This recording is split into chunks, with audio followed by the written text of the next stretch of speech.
Welcome back for another episode of A Nickel's Worth. Today I'm back out in the tiny shop. Going to be following up on some chainsaw maintenance. I've got a new depth gauge that I'm going to use on the chains, and I'll show you that here in just a bit. But follow along with us as we finish up the chainsaw chain sharpening.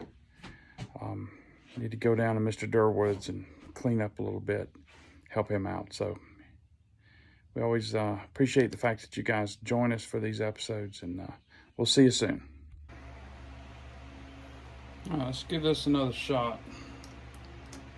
Maybe you can see it where I'm filing down the rails here.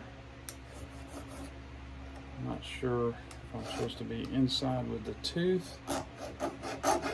It almost feels like I'm cutting too much.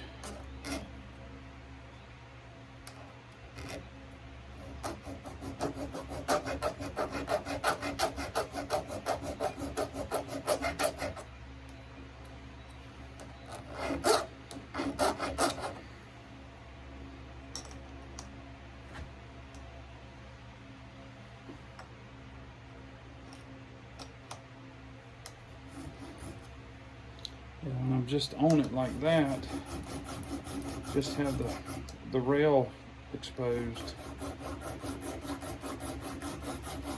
Maybe that's how I'm supposed to be doing it. Y'all let me know how y'all file these things down. This is the part of the chain that clears your cut pieces out, so just trying to get it below the tooth so that the tooth can cut better. Some of these are already filed down. I used my Dremel tool, or my rotary tool, I shouldn't call it a Dremel. It's Till's Wall, got it off of Amazon, so for as little as I use it, it works good for me.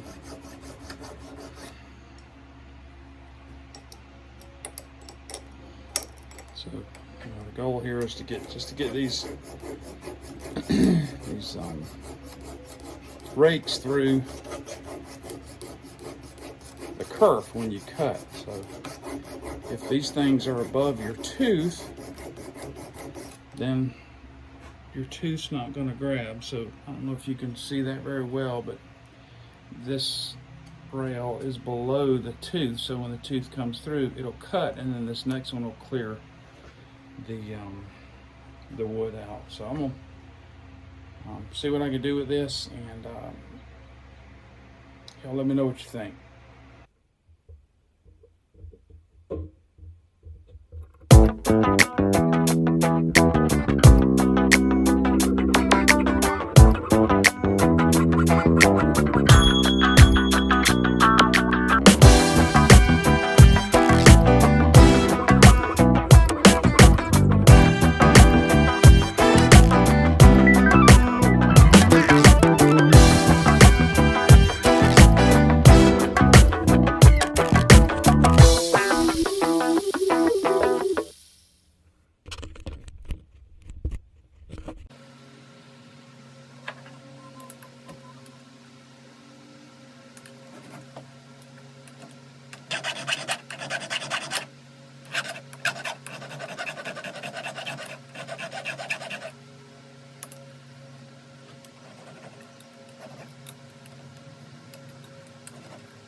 And so now I'm going to try the same method with the smaller chainsaw.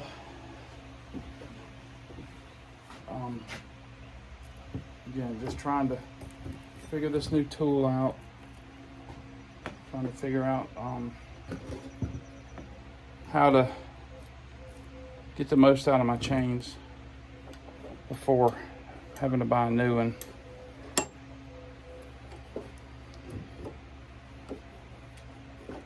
This new Central Machinery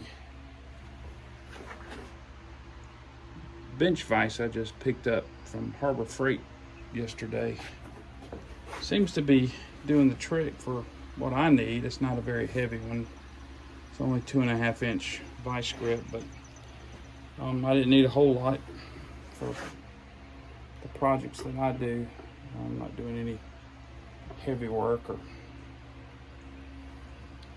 anything like that, so this little guy does the trick for me. So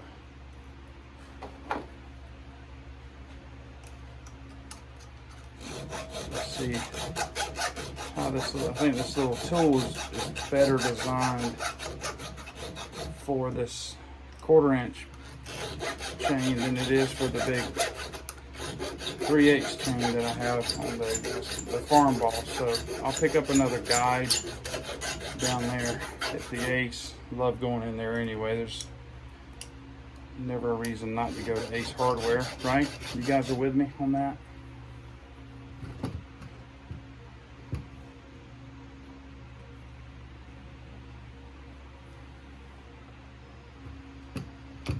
Trying to get all the cameras set up here. You know, we're new to this whole filming thing, so y'all forgive us if we skip a few steps here and there. And I'll show you all the time lapse on using the fake GoPro that I have. But this 1/4 inch gauge here seems to be doing the trick, helping me get these rails cleared from the teeth. Of course, the true test will be when I actually run the saw, right? But using the right gauge certainly helps.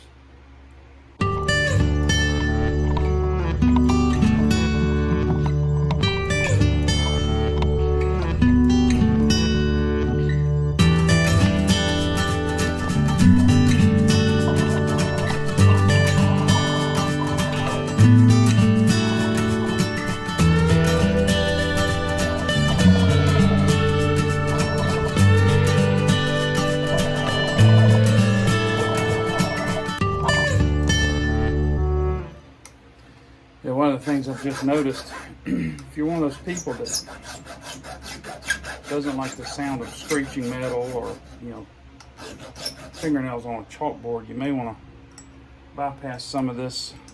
For you got a visitor in the tiny shop today. Please say hello to Cindy. I guess she's coming out to help me with the chainsaw.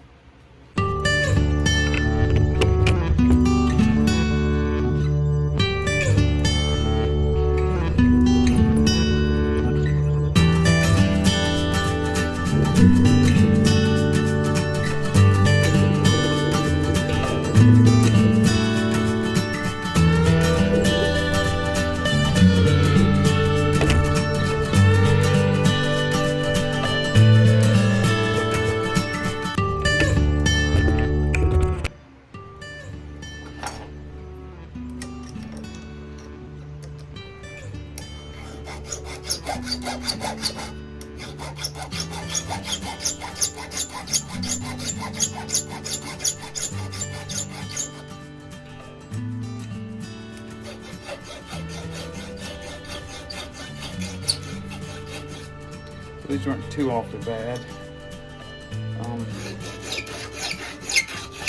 but it certainly will help with clearing some of the wood as I cut. For those of you that don't live in the South of the United States, it's about to be that season where running a chainsaw becomes unbearable. In fact, we're just a few months away from going outside being unbearable with the humidity and all. But you know, some of these maintenance items I like to keep up with when I have time and when it's, you know, cool enough in the tiny shop to do some work. And I don't do this for a living. I just do it to help people out, and provides a decent workout for me. I absolutely loathe any type of cardio workout. So anything I can do that helps get my heart racing and it doesn't involve a treadmill, I'm all in on that one.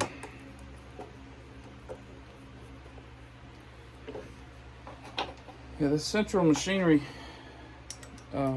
tabletop vise, it seems to be doing the trick, at least for what I'm doing right now. Highly recommend it.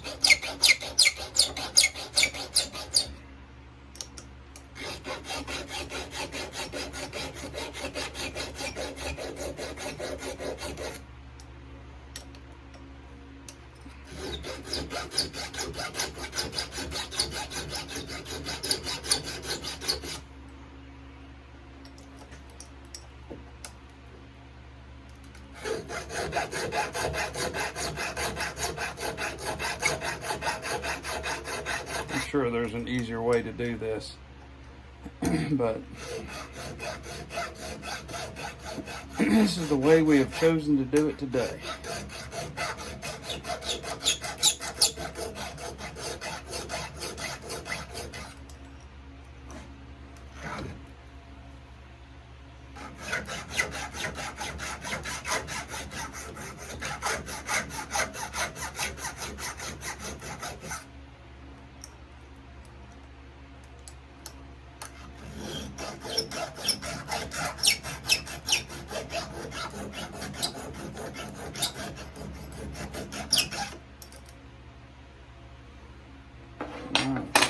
One more turn on the chain here.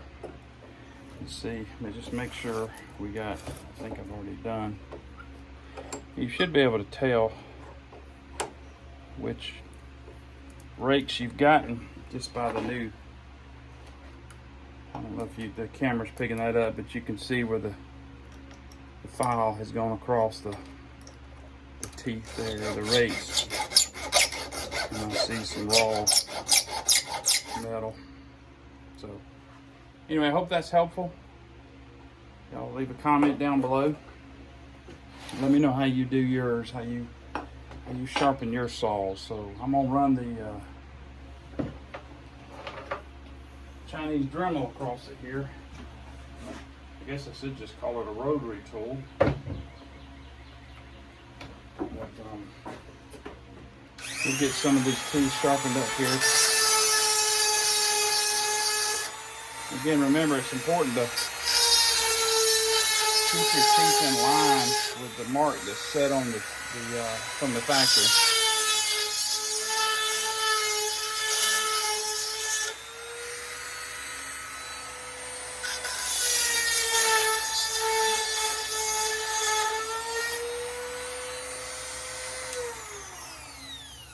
I don't know if y'all saw that, but the bit like to come out on me.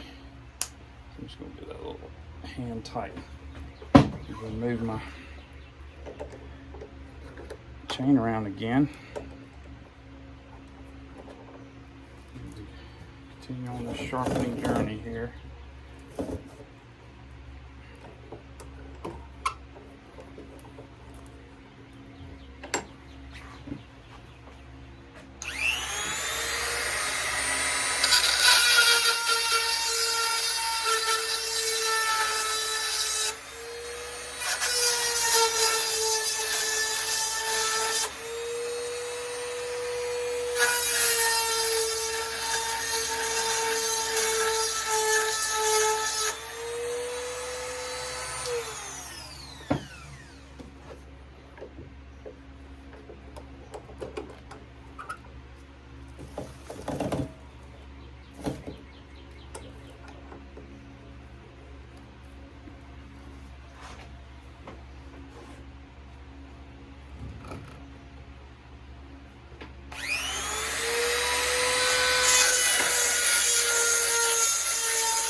Guess I'm gonna have to use a wrench, tighten that bit down.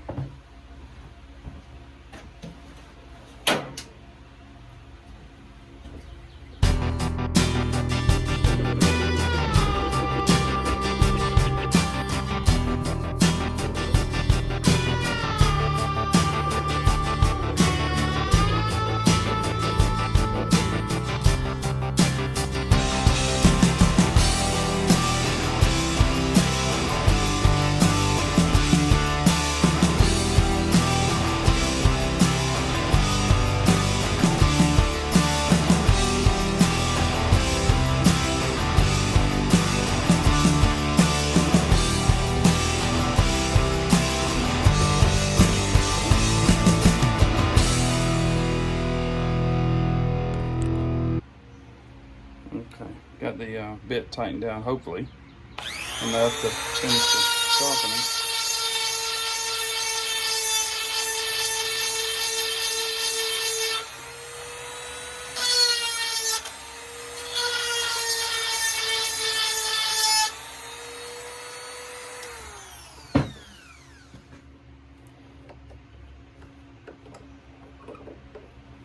Probably don't need this vise for this, but it's a new toy and I wanted to use it, so I'll have to take it out to swap the chain around. But it worked good on clearing the rakes.